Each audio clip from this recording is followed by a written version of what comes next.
Kasama ko po ngayon si Ma'am Merlinda Egpalina. Ang kanyang hiling ay makausap yung kanyang mister na nagtatago sa ngayon.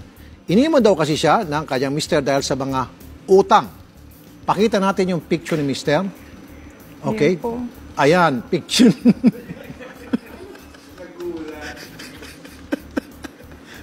Okay. So, maganda.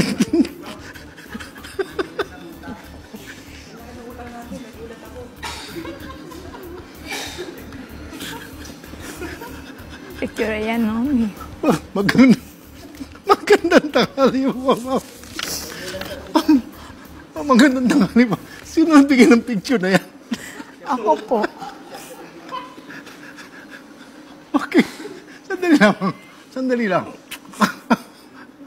Okay, ma'am. Sige, kwento niyo po nangyari.